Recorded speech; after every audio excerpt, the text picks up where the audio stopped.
It's actually kind of wild that like Russia is so dialed in on American politics, American discourse in general. Like actually crazy. Like they are invested, bro. Both obviously financially, but they are invested. They know what the is going on.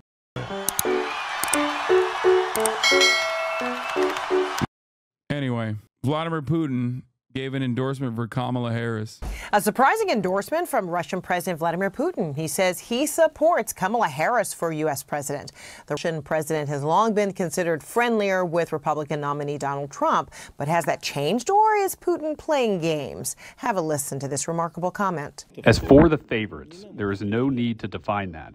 It's a choice by the people of America in the end. I've said that our so-to-say favorite was the acting president, Mr. Biden. He's been taken out of the race, but he advised all his supporters to support Mrs. Harris. That's what we'll do. We'll support her as well.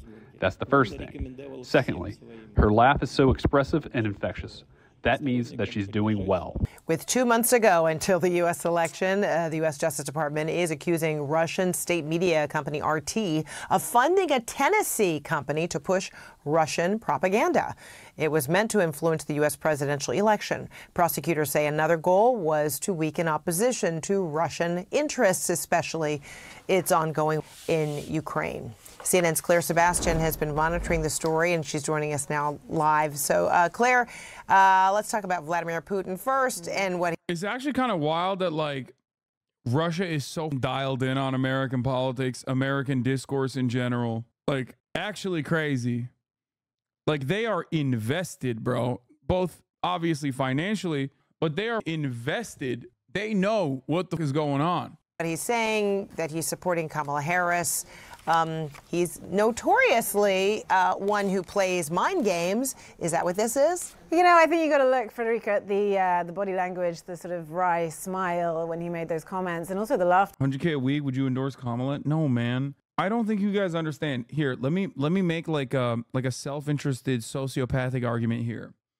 Okay, everything that I do so far has relied on me not being a mercenary to random interests, okay? Whether it be a corporate entity or whether it be an entire government or a party, okay? So not only would I not do that because I have a moral issue with that sort of thing, but it also doesn't even make financial sense for me to do such a thing, okay? Why would I cast aside, why would I cast aside years and years and years of work trying to cultivate a community of people who are like-minded individuals to myself, only to drop the bag for a one-off payment, okay? It doesn't make sense because I think it's immoral, but it also doesn't make sense because it would be, I don't know, it would literally, what? You wouldn't take $100,000 a week to support Kamala. I support Kamala and donate $100,000 a week.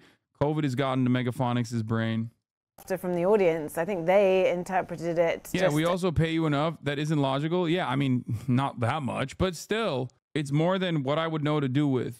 As that, as essentially trolling. Vladimir Putin never misses an opportunity, really, to mock, to sort of throw shade at the U.S. and especially its democratic processes. So I think that is mostly what we should read into this. He, talked about Biden being removed from the race, which is obviously not completely true when you look at the facts. And he said, if everyone is being told by Biden to follow Kamala Harris, then we will, of course, do the same. He has been. Yeah, the thing is, this is the other part. Okay, Lil Bear is like the lore master of this community. Okay, she's been tracking my for the past 6 years that I've been at least like on Twitch, and even a little bit before that. And what's really funny about this is like a lot of grifters that call me out, that do call out posts, are unimaginably inconsistent and unimaginably hypocritical. One of the examples we used was like Bonarelli with the NFT stuff, right? Saying like, oh, you have to be a real sucker to be pro NFTs. And then he like actually took a bag. The difference with me, however, is that I am very firmly held in my convictions. If I change my opinion on something, I will let you know exactly how it happened, exactly why it happened.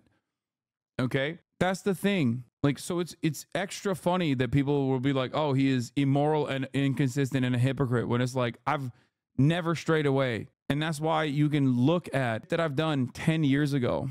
Okay. You look at videos from 2016, 2017, 2018, and I'm still saying the exact same things that I'm saying now. Been a little inconsistent. He said back in February, you know, we prefer Biden. He's more predictable. He's more experienced. But then over the summer, we had comments from him, for example, criticizing the U.S.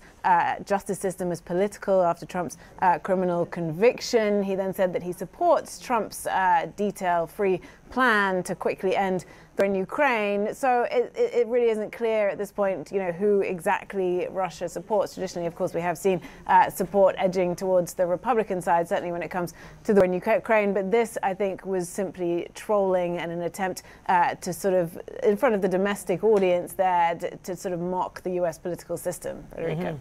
Okay. And now, how does all of this fit in with those new findings from the DOJ and FBI on Russian election interference? Well, I think both of them show just how keenly Russia is watching the U.S. political process, right? Obviously, it was interesting that these comments from Putin came just a day after this sort of broad, sweeping evidence and crackdown from the U.S. On Russian disinformation. But look, it's never as clear cut. I think that's the other thing we learn, as Russia is pro-Trump and anti whoever the Democratic candidate is, Biden or Harris. This has been, since 2016, really about sowing division as well. They've traditionally amplified both extremes on the right and the left. But I will say right now, for Putin, his overarching goal is, of course, to win the war in Ukraine. And so anything he can do to weaken Western support for Ukraine does further that aim. And we've seen this with all sorts of sort of hybrid attacks by Russia in various different ways, not just disinformation. The other thing to note, though, is that Russia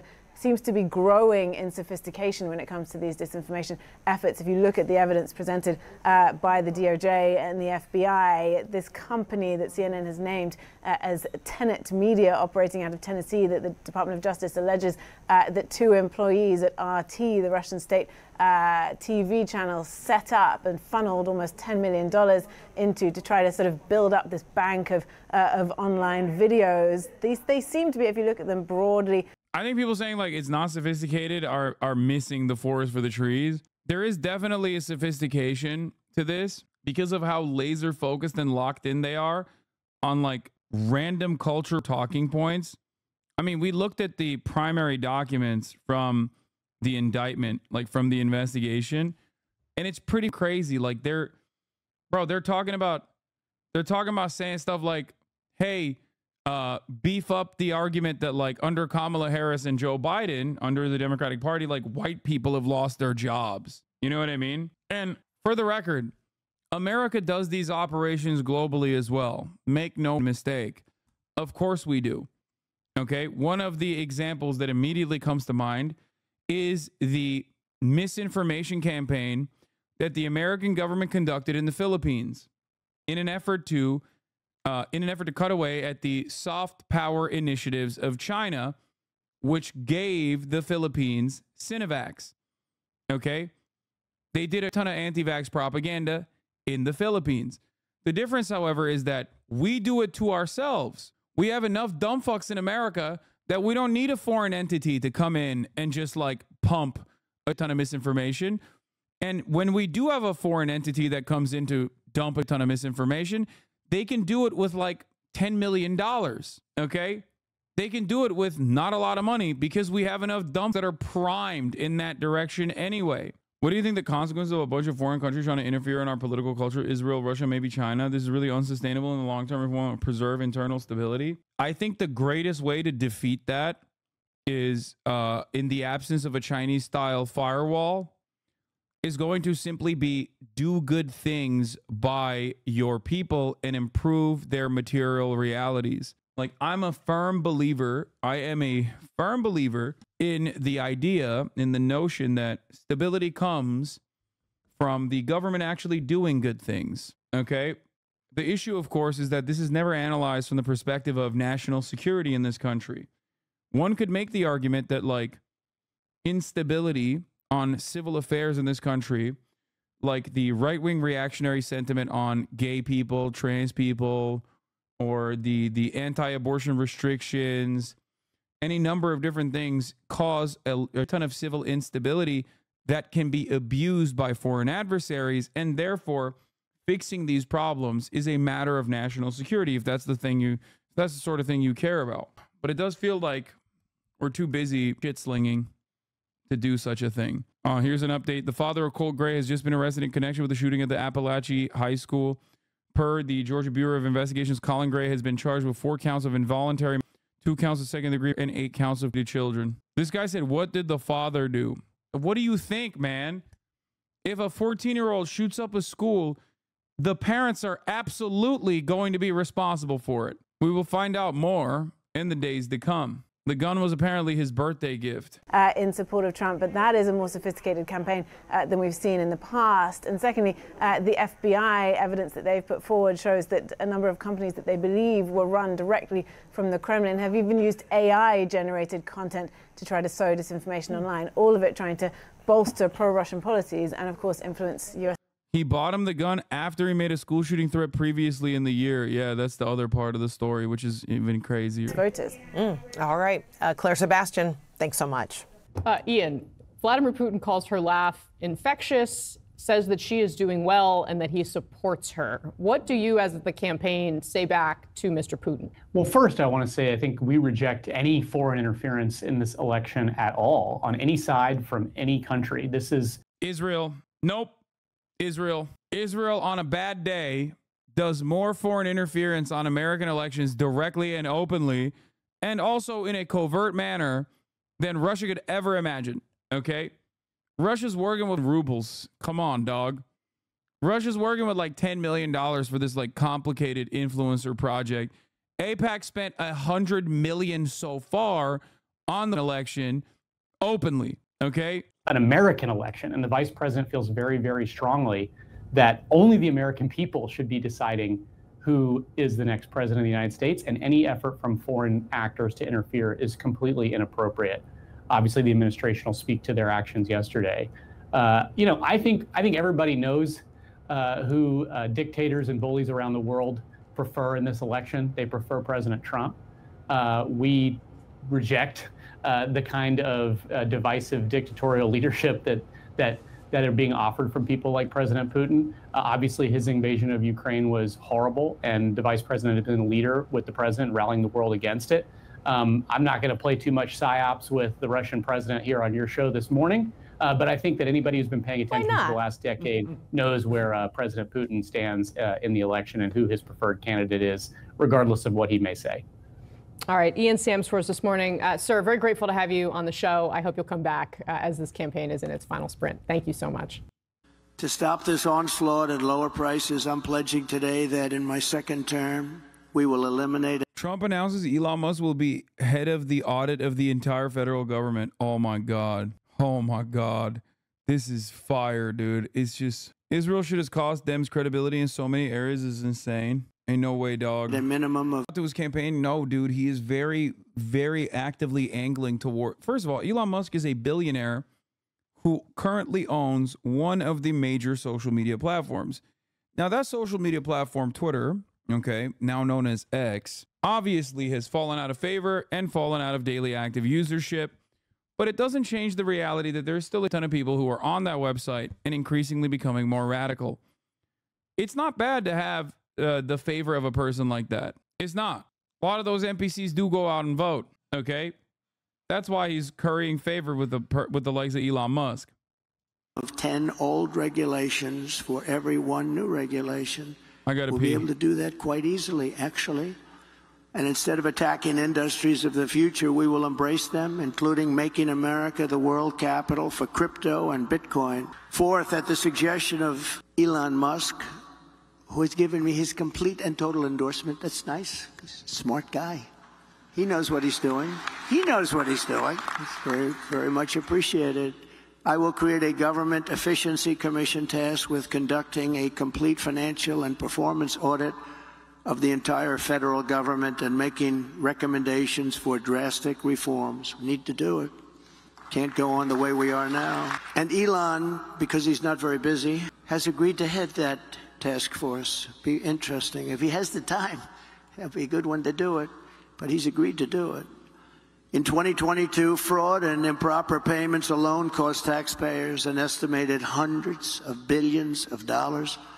As the first order of business, this commission will develop an action plan to totally eliminate fraud and improper payments within 6 months. This will save trillions of dollars, trillions. It's massive. For the same service that you have right now, trillions of dollars is wasted and gone, and nobody knows where it went. Yeah, it is funny. They want to make a redundant agency to find redundancies in the government. Megaphonics is right. It's called the GAO, U.S. Government Accountability Office. Incredible stuff. DOJ, Russia targeted Jews in a campaign to influence elections. Yeah, I know. They did. We saw it. By the way, they did not target Jewish communities across the globe to like on them.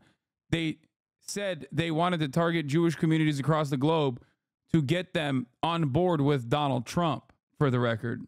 Like, it wasn't anti-Jewish. It wasn't saying, like, you know, be anti-Semitic or something. If you're wondering why liberal Jews are being swarmed by far-right attacks attacking them as self-hating, anti-Israel or worse, it's because Russia was engaged in a deliberate influence campaign targeting the Jewish community. This is truly nuts and also 100% predictable. Anyway, dude, I swear to God, Israel wants to be, what am I saying? Russia wants to be Israel so bad. Okay, we got Waters talking about Tim Pool and how he's not masculine. Masculinity, and women do not love Tim Walz. So that should just tell you about how masculine. Oh, not Tim Pool, Tim Walz is. The other day, you saw him with a vanilla ice cream shake. Had a straw in it. Oh. Again, that tells you everything. Judge Everybody, Jeanine. Please behave. Don't make eye contact. I remember back when they said it was fun about the CIA, then it was right-wingers. Now it's the Russians. Tomorrow, it will be, I don't know, like Poland or something. Yeah, keep posting through it, Tim. Keep posting through it. Biden, Sunday, on the verge of having an agreement. Senior Biden official Wednesday. Ceasefire deal 90% completed. Netanyahu Thursday. There's no deal in the making. Unfortunately, it's not close. Evan Hill says, this has been the dynamic for most of the war, at least as far back as February, when Biden promised a ceasefire by the end of the weekend while licking an ice cream cone. Only recently, it has become more widely acknowledged that Netanyahu has no interest. And when he says widely acknowledged, it means like mainstream media is coming to that recognition. Evan's great. I'm not going to look at this Melania thing. But yeah, I did cover this before. Yeah, we know women don't love Tim Pool either. It's been a year since pronouns guy. I just want to say something to you, Bethesda. Just want to say a little something. Bethesda. There is nothing I love more. Taking my headphones off that. Bethesda, there is nothing I love more than to sit down, comfy chair, turn on my PC, fire up a brand new RPG, Fire up. Lose myself, think, oh my God, just think of this world, just think of all the planets I can visit, all the immersive things that I can get involved with, all the fights, all the relationships, all the people I meet, all the places I go. I'm so excited to go there. And you know, I love nothing more than, with all of that laid out in front of me, I love nothing more than to be dragged out at every conceivable opportunity so you can current day us. Sorry, did you want to get immersed in our world? Yeah, well, guess what? Pronouns! Fucking gender ambiguity! Current day Californian shit! Because that's all we know! Because we're boring! We're so boring! One of the greatest gifts of all time. A question I have, however, remains, which is, what the f happened? Everyone joked about this guy who got mad at Starfield for the worst reasons when there was plenty of others to get mad about, okay? And everyone joked about it, and a year later, half of the website that joked about it unironically is this guy, okay? That's what's so crazy. Like, Grums/Mark Kern is basically this guy, but with more hair and not English. And I don't understand it. Grums is probably worse than this guy. He does this on a weekly basis. So how did that happen? Reminded that Grums is 56 years of age. Yeah. Constantly talking about video games. It's like, bro, come on, give it up. How did this happen in such a short period of time? Like, it literally went from everybody collectively making fun of this guy to, you know, being this guy and defending this guy. It doesn't make sense. Oh,